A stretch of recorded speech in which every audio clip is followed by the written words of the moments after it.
Thank you all for coming tonight to the Missoula County Democratic Party meeting.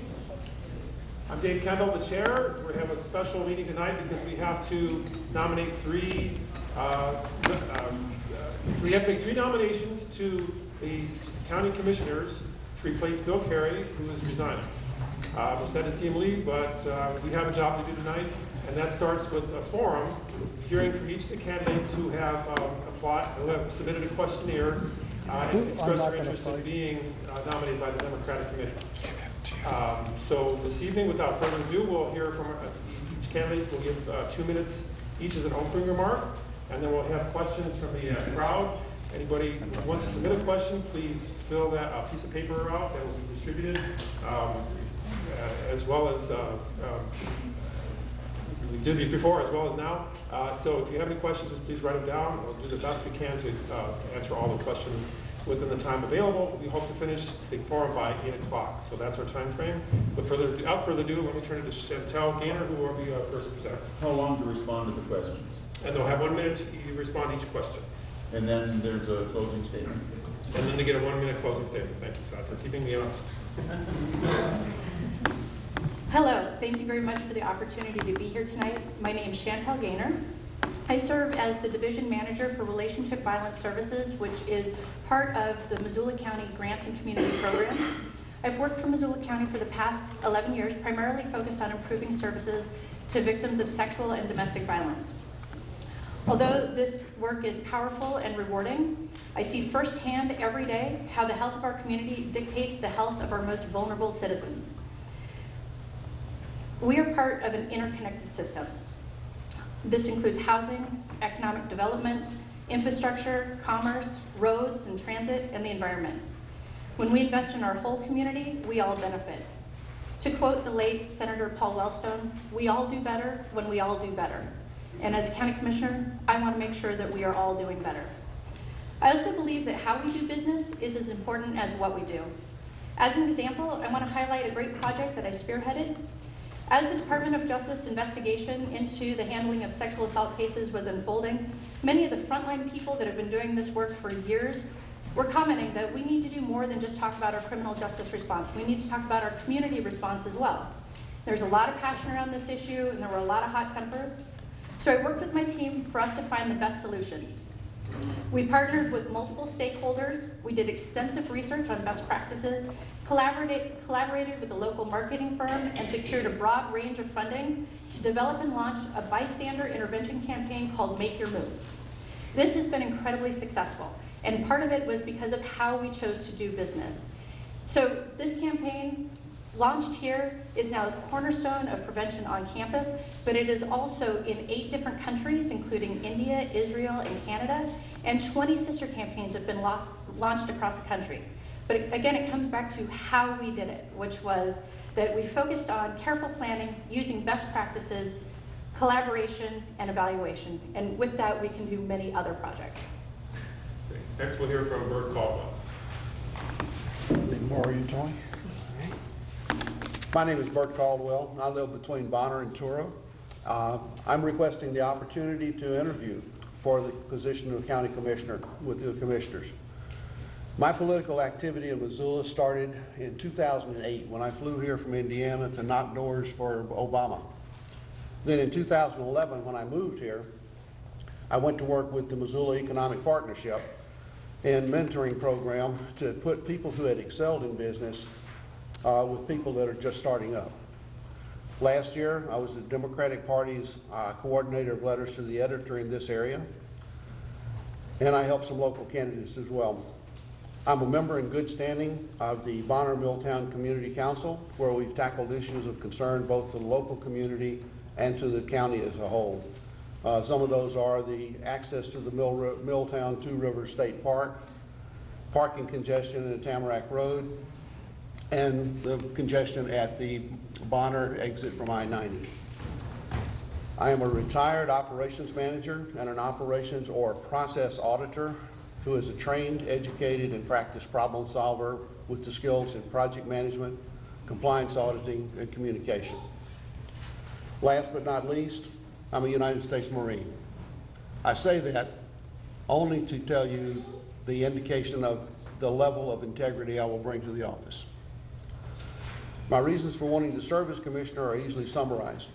I want to help Missoula grow while maintaining the character and sense of close community so that my grandchildren come of age in the town that I have chosen to be my hometown.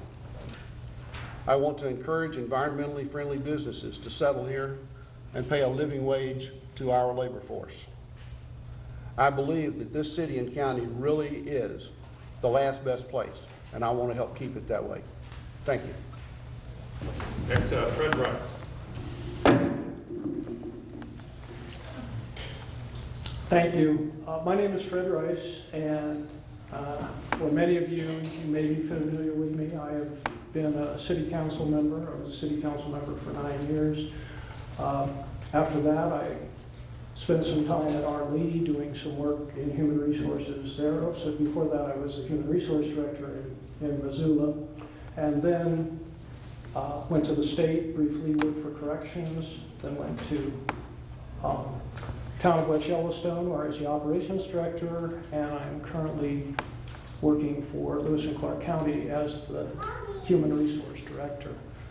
I have worked in county government, in city government, local government for off and on for the last 30 years.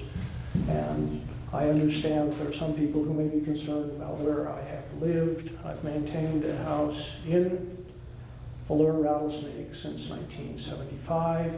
I've voted here. I've paid taxes here. I'm about to spend a little bit more money and open a business downtown here. So I've been a resident of Missoula and always thought of myself as a resident of Missoula, even when I was working someplace else.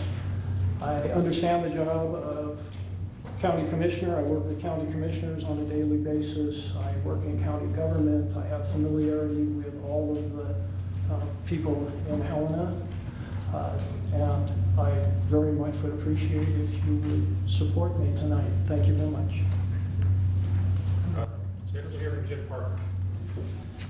Good evening. My name is Jim Parker. I moved here in 1989, and I've been deeply involved in city, county, and statewide politics since then. I think I know most of you, and I appreciate you all being here tonight. And thanks to the Democrats for hosting us. I'm going to give you a different option tonight to consider as a candidate to fill out Bill Carey's term. I'm not going to run for the election in 2016. I wish to be what I'm calling a placeholder, to fulfill this term in the very best way as a Democrat would and will, if appointed, and not run for the election. We have some superior candidates here who have all committed to running for the election. My belief, I'm a small d democracy guy. I believe we have an opportunity to get a qualified candidate to run out the rest of Bill's term, and then give each of the candidates here an opportunity to talk to the citizens of Missoula County and ask them for their vote to become a commissioner for 6 years. There's a lot of important work to be done. In the meantime, I believe in supporting the Democratic Party. I believe in our platform here at the county level, and I believe in our platform at the statewide level. I'm ready to go from day one. I've been attending meetings, I'm doing my research. I will be ready to go so I can fill out that term for the final 14 months. I won't have distractions. I won't be running a campaign from the office of commissioner. I want to promote citizen democracy by allowing our citizens to not feel that we're putting someone in place only so they can get elected. Not that these people feel that way, but there are citizens that might. And I think it's important to support the team that's in place. We have two great commissioners. I support them both. I supported both of them on their campaigns, and I look forward to working with them to complete this term and do valuable service to our community. We have a lot of planning to do, and it's time to get it done. Thank you very much. Last but not least, Stacy Rye. Hi. It has been a pleasure serving with all of you on the Missoula Democratic Central Committee. My name is Stacy Rye. First, I want to acknowledge and thank all of the candidates here for applying for this position. Becoming a candidate, for those who have done it before, is not an easy thing to do because it is so personal. As most of you know, based on my history and as your fellow Democrats, I have a love of service and a particular passion for local government and the experience to know what it takes to build a successful community. I've been helping local Democrats raise money and run for office in our shared mission to have good government that serves all of us for decades. From my first campaign in my early 20s for Ann Richards in Texas, to later Bill Clinton, to then Hillary Clinton, to countless local Democrats and causes, I believe that local government plays a crucial role in helping people thrive in our society.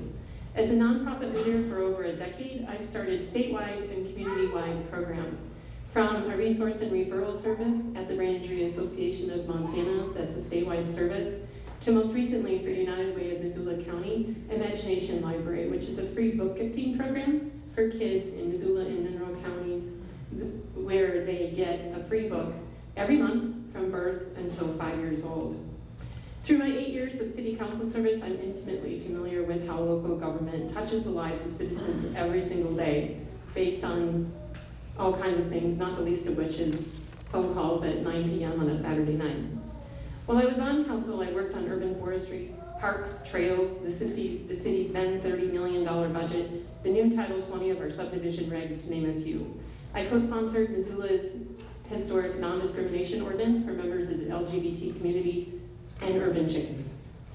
Serving in the local government means working diligently to make sure laws and policies met the best interest of my constituents and the community as a whole, asking tough questions and working with 11 other people to improve existing policy. I'm proud of my credentials. I look forward to running for this seat for a long time, and I'm glad to be here for your consideration tonight. Great, thank you all.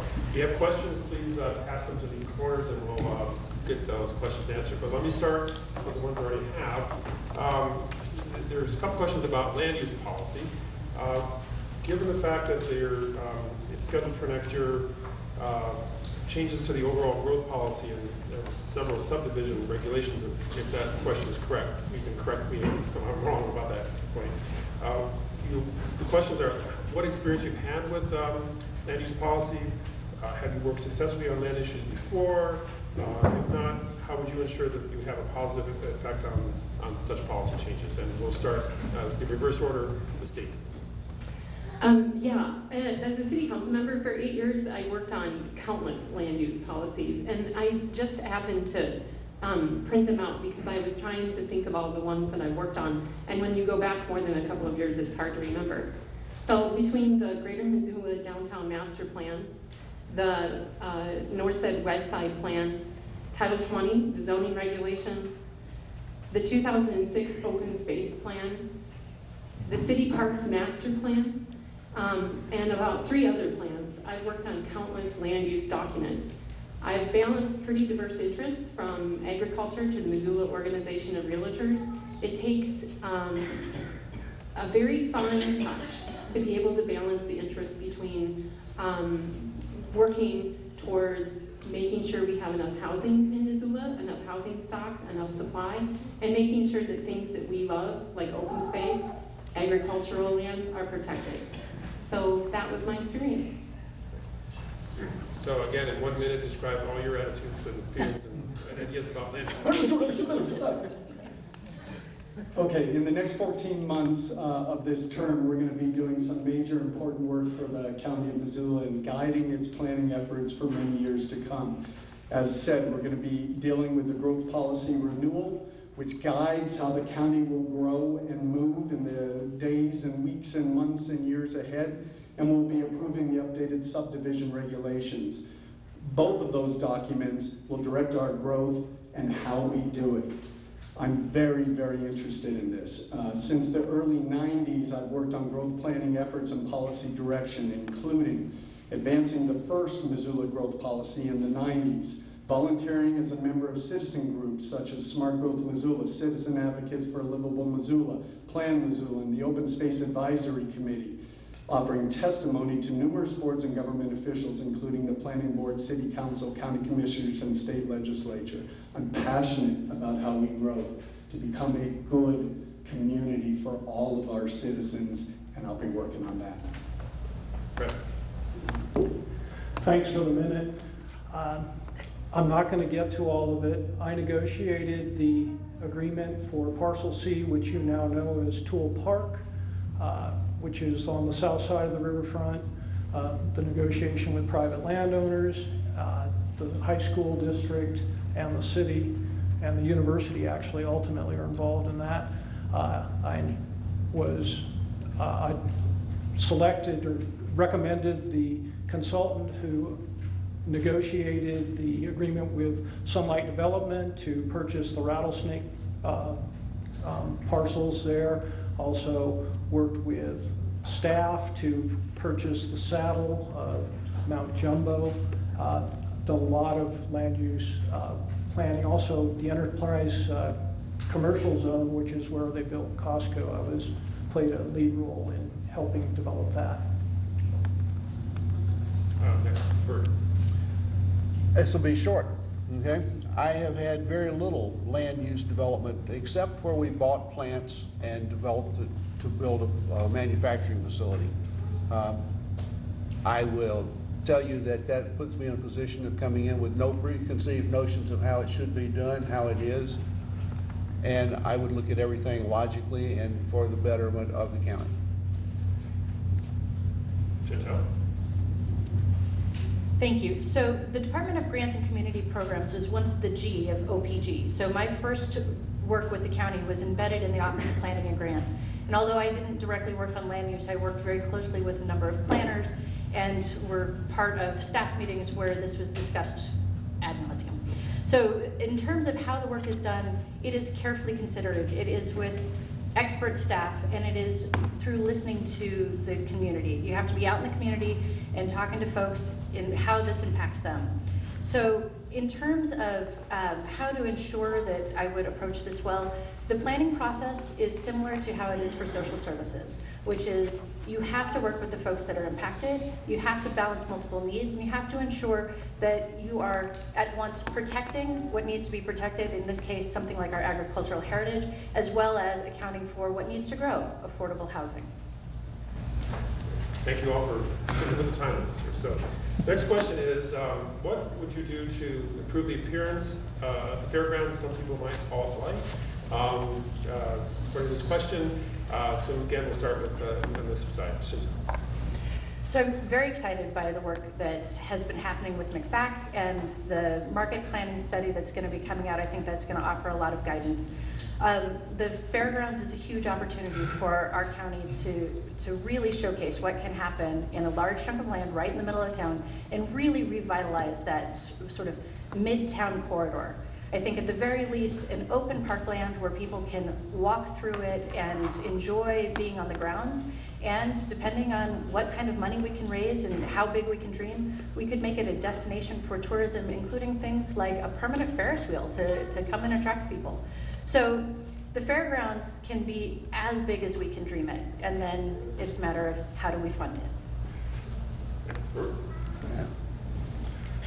I agree with a lot of what Shantelle just said. I think the fairgrounds has done some good work coming forward in the last couple of years. I think it's got a long way to go. It is an opportunity for use of land space to develop, as Shantelle said, open space. We can also use it in a number of different ways, but it is an asset that we are not using as well as we should. I think we need to go ahead with not an advisory board, but a directorate for the fair and help it get a little bit better and stronger and a little more direction. Right. I was afraid somebody was going to ask about the fairgrounds. I actually like the fairgrounds. I like the fact that it has older buildings and that it doesn't really put on a lot of pretensions. Lewis and Clark County has put a major amount of investment into new facilities, and it has done exactly what you would think it has done. It's attracted a lot of attention, and a lot of acts, etc. But I'm not sure that's necessarily where we want to go. The land is incredibly valuable. Maybe we need to look at some other uses, but I actually don't have any firm opinion about it. I'd be happy to explore it further. Well, we have this enormous amount of land in the middle of an urban city, and we use it only a couple times a year to a high satisfaction level. So I'm very much looking forward to the consultants' reports about ways we can consider making this land valuable as a public resource throughout the year. In fact, this morning, a group came forward. They want to put gardens throughout the park area. They want to put fruit trees there. They want to beautify the space. This is part of what we need to do. We love beautiful places. We like to go to places where we can all engage and feel comfortable in a public space. This is when we can do it. And so I'm looking forward to kind of digging in our heels and making it a better place. Stacy. I believe the question was about improving the fair and the fairgrounds. And we definitely need to replace and revitalize the infrastructure at the fair. I think we probably need some kind of event center so that the fairgrounds gets used way more intensively than it does now. We could hold everything from weddings to family reunions to small conventions at the fair. I think we need to have a place to have demonstration projects and other kinds of things that showcase our agricultural heritage, probably to prepare for the fact that California won't be growing our food in 50 years. We probably need an additional ice rink. Hockey is intensively used there, and they need another ice rink, and I can't think of a reason not to. The fair itself needs revamping and some soul searching. I don't have all the answers on exactly the fair itself, but I have toured other fairs, and other counties invest substantial amounts of money in their fair every year. I'm not sure if that can be done in Missoula County. We need to grow our tax base. I'm not sure if that looks like a revenue bond. But I think that there are lots more activities that would engage the community in bringing them out to the fair and other things more than once a year.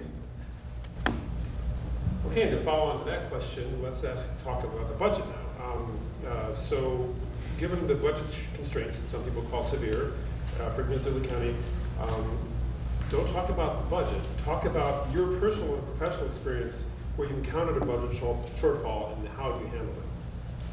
So you could talk about your personal experience in dealing with budget problems with any situation. Stacy. You drew the short straw.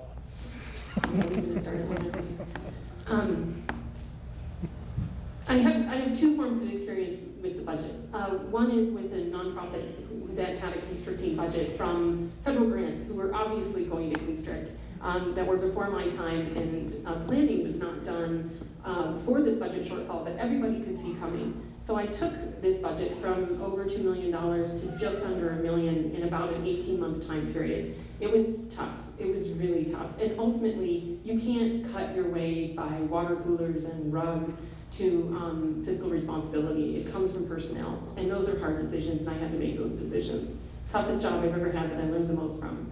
On the city council, I lived through the lean years in Missoula's negative growth years, when Smurfit closed, when property values went down. And those budget savings were realized from vacancy savings, a couple of layoffs, and not a lot of extra spending, if any at all, for a number of different years, with some people here in the room. And that was tough as well. There are two kinds of budget shortfalls. One that you can't see because of growth, and the other you can see because of planning. So the two of those inform my view on budgets.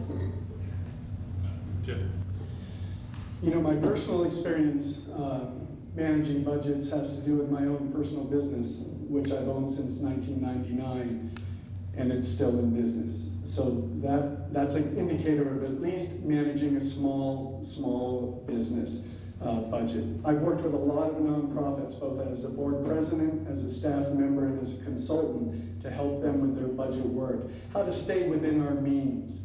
And the county is facing some serious concerns about staying within our means and what we're going to do about it without an expanding tax base. We have great staff. You have to rely on the people you hire to do the job, to assist you with this type of work, and I'll be looking forward to working with those professionals. Great. Brett.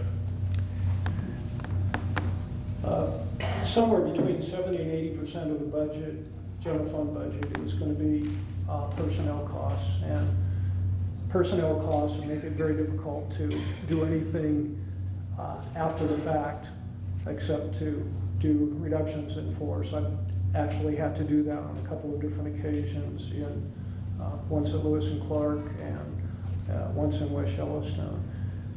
You try to avoid that by doing reasonable projections of what the future looks like. In West Yellowstone, that was particularly interesting since 90% of the budget came from resort tax, which is to say a crapshoot.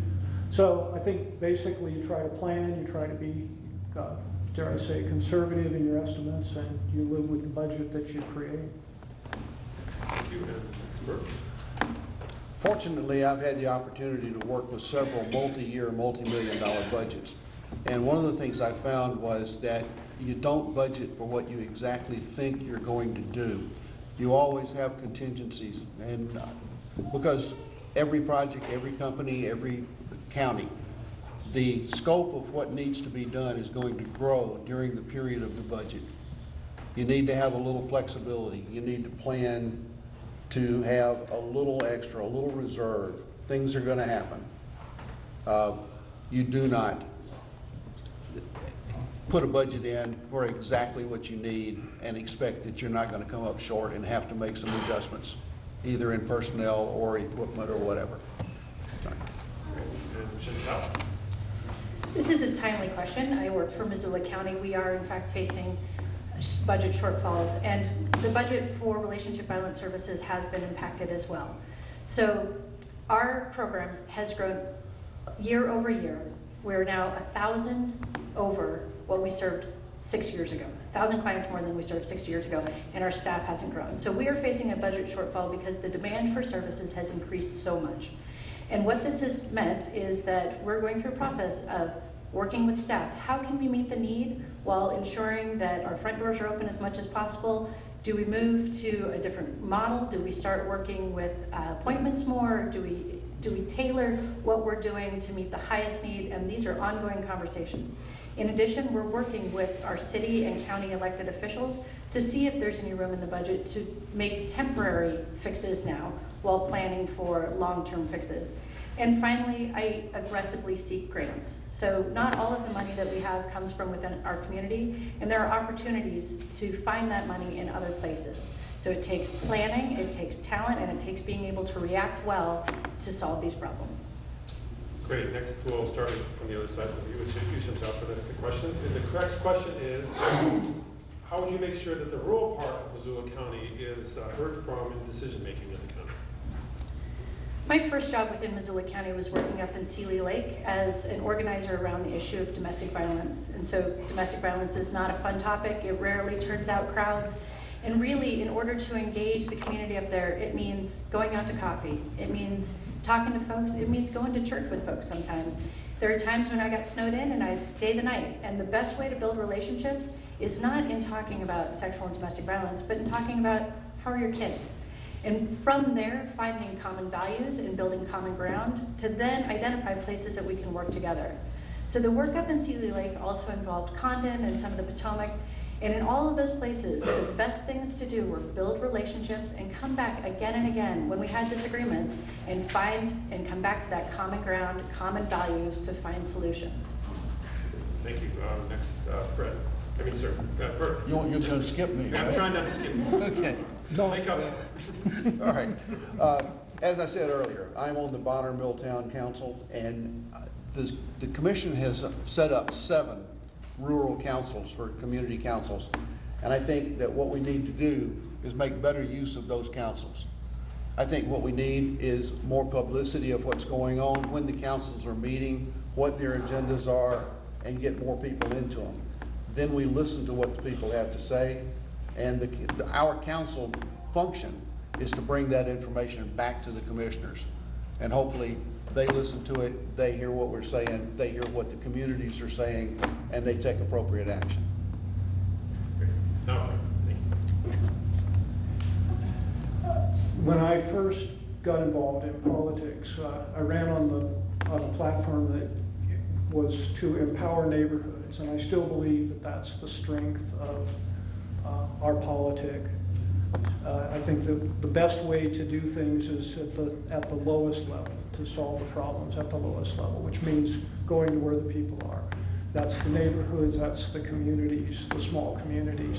I've seen a couple of different models for interacting with rural communities in Gallatin County. I think, as I said in my response, never saw the commissioners. I saw one commissioner twice, saw the president more often.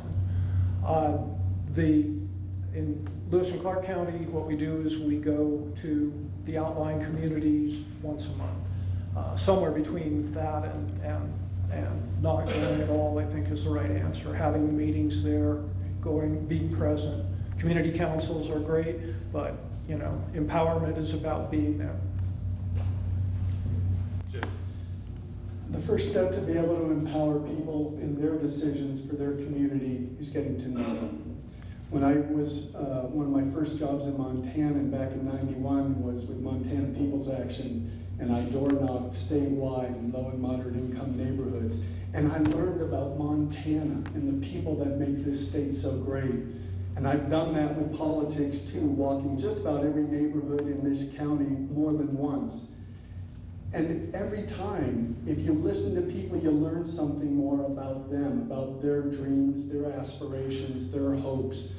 I think as a county commission that has a very large county to take care of, we're setting up the facilities that we can listen. We're setting up the opportunities that we can act, and we can support their dreams and aspirations to build their community the way they feel it's important. We're not going to be able to solve all the problems. We're not going to be able to fund all their dreams. But if we're there and we're listening and we're participating and then acting with them, that's the first step. Stacy? When I first ran for office, I knocked on a little over 2,000 doors, and it was remarkable to get to know people and what they thought about their community and the issues that they were facing. Missoula County is a big place. We're larger than the state of Delaware. Makes you wonder why Delaware is a state. And our communities throughout the county have their own unique individual qualities and character. And as I would like to reiterate, many of the others have said, my background is meeting people where they're at. So when I started 2 different nonprofit programs, one was statewide and one is in West Central Montana, I've gone out of my way to find people that live in those communities, that know their communities best, the community leaders in those communities, to get a sense of how these programs would work in those communities and the best way to make them happen. I don't think it's any secret that you have to go to where people live, learn what they care about, and understand that every community is a little bit different from each other in Missoula County. Great. And we'll reverse order for this next question, which is, what is your position on the Missoula County Detention Center, and what would you do to improve the function of the jail? Stacy? I think we need to, are we going to start in the middle? Sorry. No, we're just, I'm sorry. No. Your turn. That's a good idea. We can do that. I'm sorry, the question was about Missoula County Detention and how to improve the function of the jail. how to improve the function of the jail is probably to not have as many people there. I'm aware of a couple of different programs that are going on. One at the initiation of one of the county commissioners, and one that I don't think Missoula County is going to pursue because we didn't get it, the Pay for Success Jail Diversion Program. Oh, I don't know, there are 2 programs. And undertaking options where we don't have as many people in the Missoula County Jail, or that people who have low types of offenses are in the jail and are working through a different system seems to be the best thing to me. There are experts working on this. I support those efforts. I don't believe that having another bond and expanding the jail and imprisoning more people is the right idea. I want to trust the people that are working on this in the sheriff's office, the contract that we have with the jail diversion program and the Pay for Success program, to make sure that those options are our best options for improving the detention center for the people that really do deserve to be there. Thank you, Stacy. Jim? You know, we've got a new sheriff in town, folks, and we have a new administration that's watching over the jail. and we have a new jail diversion group that's formed and is ready to act. We need to stop building jails. We need to reduce who's in the jails and get rid of any non-dangerous offenders and put them in programs that can really do some good. Putting people in jail that don't need to be there if they're non-violent offenders is not a good program for our community. It's the most expensive way that we can treat the problem. So I'm very encouraged, both with the Sheriff's Department willing and able and looking to do this, as well as the committee that's been formed to take this on. It'll be a lot of us. It'll be a lot of good advocacy programs in our community, and together we can find solutions and start taking people out of the jail. Thanks, Fred. I used to be able to go to the gate at men's prison, tell them who I was, walk in, and they even let me out. When we built the current facility, just before we built the current facility, John DeVore said, I know how to build it. I can get the money to build it, but what I can't find a way to do is to fund it, to fund the operations of it. And that's what, it has proven to be true for years and years. That corrections gives them money, and we make money that way. But ultimately, it's what everyone else has said here, that we can't lock everybody up. We have to find other ways to treat offenders. We need the judicial system needs the ability to do different kinds of sentencing from the kind of sentencing that we do now. So it's not just a Missoula problem, it's a state problem. We have more people incarcerated than any other country in the world, percentage-wise. Thanks, Burt. That actually speaks to the budget shortfall. No matter what you do, if we build another jail, if we find alternate programs for people, if we find alternate housing for them, we've got to work that into the budget. I do not believe that we should build another jail. I think what the three have said, I can't count either, by the way. What these three have said they're on the mark. We need to find ways to reduce crime. We need social programs that will help people figure out a way to live a reasonable life, not one with violence and danger and criminal activities. Shantelle. Jail overcrowding is a social justice issue, it's a mental health issue, it's a substance abuse issue, it's an issue of chronic homelessness folks experiencing chronic homelessness who can't find housing.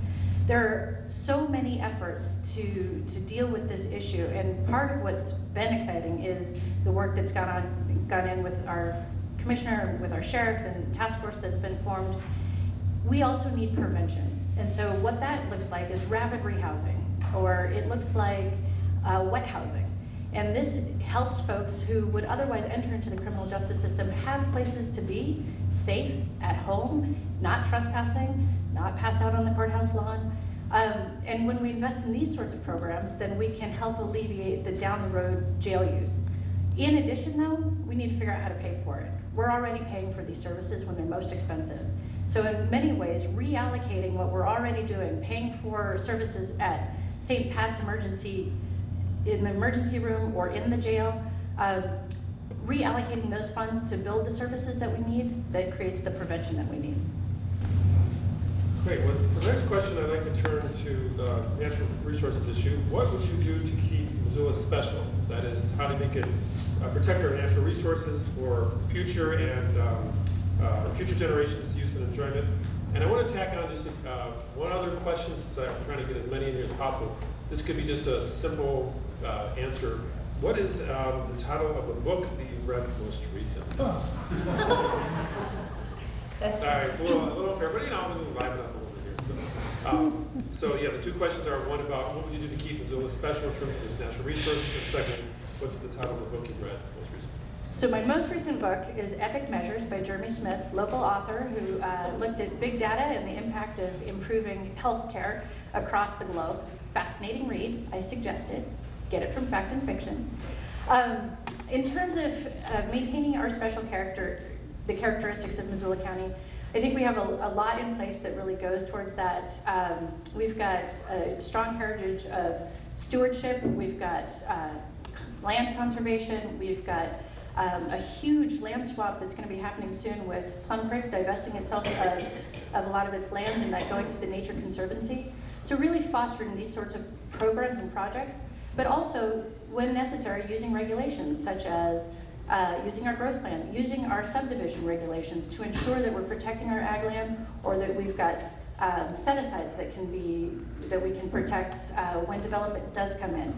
So our natural resources are really the cornerstone of the quality of life that makes Missoula County wonderful to live in, but also attract industry. It is what makes us viable to grow economically. It is critical that it is protected and fostered, and that we work with a unified vision for that. Thank you. I think she covered all the bases.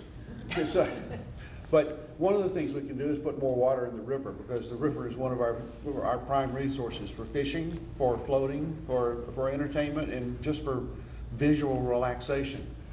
But we have got, and we need to make sure that we promote the outdoor functions that we've got. We've got trails. Okay? We've got more trails than you could possibly do in a lifetime right here. And this is a beautiful place. We need to work to make sure through the regulations that subdivisions leave open space, that we build things that are going to be beautiful, that are going to continue making this place a nice place to live. Don't forget your book. Oh, Shadows in the Vineyard. I have no idea who wrote it. I just read them. I don't pay much attention to the authors. Thank you. Fred. I'm reading a book of short pieces by Ken Kesey, and I can't think of the name of it. I'm also reading a series of essays by Grail Marcus on Bob Dylan, and I'm reading the Lewis and Clark County Personnel Policy Manual, which I'm rewriting. It's only 130 pages long. The key is the growth policy. In order to do everything that we want to do, we have to have an intention. We have to and state that intention, and then we have to follow it. And it's really important to get that done. We're in the middle of doing it in Lewis and Clark County. Went through several painful periods here in Missoula trying to get our various planning documents together. Went through the same thing in West Yellowstone, which was relatively easy since it was surrounded on 4 sides by public land. But that's what will give us the tools that we can use to keep this place special. Jim. Okay, the book I'm reading is This Changes Everything by Naomi Klein. It's the most interesting, frightening, and challenging book I've read in many years. It's about global climate change and what will happen if we do nothing. So I'll leave you with that. Growth policy is going to lead our direction to keep this place the place we want. I was part of the management of the Open Space Bond in 1995, and I sat on the Open Space Advisory Committee for a number of years, chairing that committee for over a year.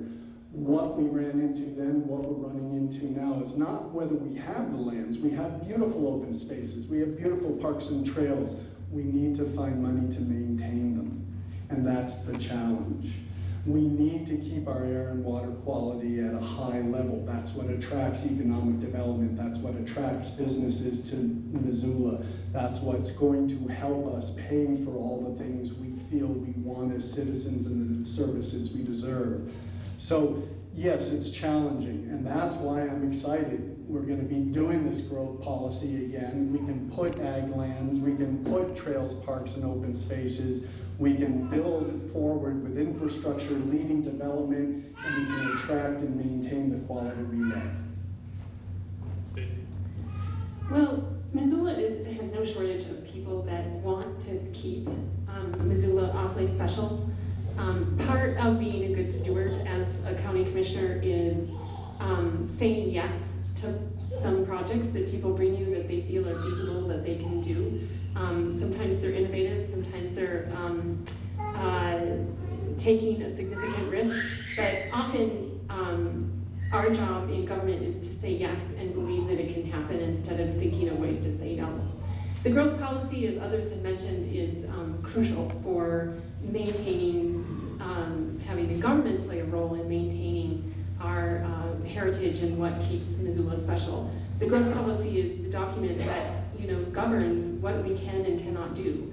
We can't do it on a piece-by-piece basis, or we lose very badly in court. The other thing I think that needs to happen between the city and the county, or at least the county, needs to make sure that the bond that we just passed for parks and trails, over $40 million, is spent equitably throughout the county, in places hither and yon, and not just in a couple of different places. The last book that I read, I don't remember the title of it, I finally picked it up and started reading it. It's the Hillary Clinton book. I'm sorry, I'm a political person. You know the book. Okay, so we'll go in reverse order. What would you do to serve the interests of students in Missoula, which includes University of Montana students, Montana College, University of Montana West Camp commuters, there are actually Montana State nursing students come here. You have a lot of students. What would you do to serve the interests of students in Missoula? Wow. I represented students for a long time, and I was always happy to represent students. Part of what we can do is to encourage smart transportation for students to get up to the university and back, partially for students and partially for the residents that live in those neighborhoods that have significant problems with parking and that sort of thing. Maintaining our quality of life in Missoula, making sure that we have plenty to do for students that come here, as well as housing. Encouraging and partnering with all kinds of organizations, private developers, and other local governments to make sure that we have a supply of housing for students that isn't completely out of reach for them and isn't on the fringes of Missoula. Jim? So I once was one of those students in Missoula. That's why I first came here from '89 to '92 to finish off a degree I'd started 12 years earlier in different lands, it felt like. What was important then is knowing that the city and county welcomed us as young people with fresh ideas, many of them wrong, but yet still willing to listen. So listening again is important. Engagement with the university and what they're doing is important, and I think the city and county is showing that to be true. And yet again, we need viable transportation options, we need affordable housing options, we need living wages. Is that an easy task? Heck no, it is not. So we need to work with the agencies in town, we need to work with the other governments in town, and do what we can to say, thank you for being here, thank you for making Missoula what it is. You bring a lot of energy, a lot of expertise, and a lot of value to our community. Thank you. Fred? I actually think that the city and the county do a heck of a lot. And I think, when you look at other communities in Montana, things like the mountain bus line and those sorts of things are great. The fact that we have an incredibly attractive community with lots of things going on, which, again, the city and the county have put in place regulations that have allowed for that to happen. I think those are the kinds of things that we can do. In terms of coming up with economic packages, I really do think that the city and the county do some things, but I don't think they're the best engines to create the opportunity for housing or for higher wages, except insofar as the land use planning part is done so that we allow for higher densities where it's appropriate to have them. Thank you. Burt? I agree on the housing. We need more and closer in housing for students so that they can walk to where they need to be. All right. I think that one of the things we can do, University District every year has an ice cream social that gets students and neighborhood people, the residents, together. I think we need to do more of that kind of thing to get where the students and the residents of Missoula know each other. There would be a lot less conflict, and The other thing we need is to solve the problem where the parking for floating takes place. All the cars parked along the road down in East Missoula, all the cars parked along the road in Tamarack. We need to provide transportation so that people don't get hurt. Thanks, Shantelle. So I agree with most of what was said here, and rather than reiterate that, I will add to, in addition to the transportation and the housing, I serve on the University Council of Student Assault, which looks at how are we responding to sexual assaults on campus, but also dating violence and human trafficking. And so serving on that has really been a great window into what do students need. Students need to understand the systems that they have access to. They need the criminal justice system to work for them. They need to be able to feel like they're being served and not pushed to the fringes. And when you're 18 years old and you're in crisis, it is a hard system to navigate. Additionally, we need to make sure, so on the other end of the spectrum, we need to make sure that our community is ready for grads. We need to ensure that our economic development links the programs that we have at school to high-paying jobs here. And there's great initiatives like the Big Data Alliance and the Blackstone Launchpad that really will help build that pipeline of students to jobs. So everything from how do you respond to crisis to how do you make sure you're living a good life is what we need to do for students. Okay, thank you. We're out of time for our questions. I'm sorry we couldn't get to all of them. They're all great questions. So we'll start with Shantelle for a 1-minute closing remark. Thank you. Well, thanks again for allowing me to be here tonight. It was wonderful. I'm passionate about community service, active leadership, collaboration, and smart solutions. I care deeply about the people of Missoula County, and I want to serve them in the role of County Commissioner. We have many issues facing the county, everything from ensuring that we have the revenue that we need to fund our services, to ensuring good growth, and to make sure that our community is healthy for everybody. I firmly believe that a 5-year comprehensive strategic plan is a common sense tool that will help get us there and figure out the best plan forward for all of our needs. But I also believe that nothing is out of reach when we work together. So I look forward to having more conversations throughout our community, throughout the rural parts of our county, to identify all the different ways that we want to work together and then help facilitate that. Great, thank you, Shantelle. Next, Burt. Again, my name is Burt Caldwell, and I want to be your county commissioner. I believe I bring an energetic and enthusiastic fresh set of eyes to the table. I also bring a unique set of skills, which I believe can help nearly all county departments improve their already good service to county residents. I got over 30 years of leadership positions improving processes and customer service, and I know the difference in managing volunteers versus full-time employees. I don't have a hidden agenda. What you see is what you get. I am the only candidate here who doesn't live in the city. I am the only candidate here who is serving on one of the Commission's rural community councils. I believe it's important for the Commission to have representation from the rural community to ensure that that constituency has a voice in the government. Thanks for having us, and thank you. Thank you, Burt. Brett. This is what it's all about. This is, if we could do this at all levels of government, would be the best possible way. We wouldn't be able to call each other names. We wouldn't have to spend lots of money. We might actually be able to come up with solutions to problems. Who knows? I believe in not putting forth positions, but in searching for interests. I've spent years and years working in every job I've been in, talking about how to find mutual interests and then moving forward with it. I think you can look at the materials that I submitted, shows that I have lots of experience. I hope that you'll give it consideration, and I think that regardless of whether you choose me or any of the other 4 people here, that what you've done is you've vindicated the process, and I really appreciate that. Thank you. Thank you, Brett. Jim? We have 5 very good candidates.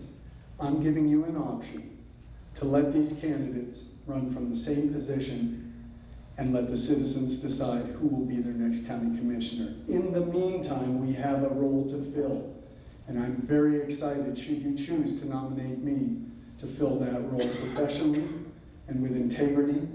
I don't come in with an agenda. I'm there to support the team in place and add value where I can to the decisions that need to be made in the next 14 months to keep our county working, to keep our citizens as happy as we can, and to also bear down on the hard issues and get the work done. Thank you. Thank you, Jim. Stacy?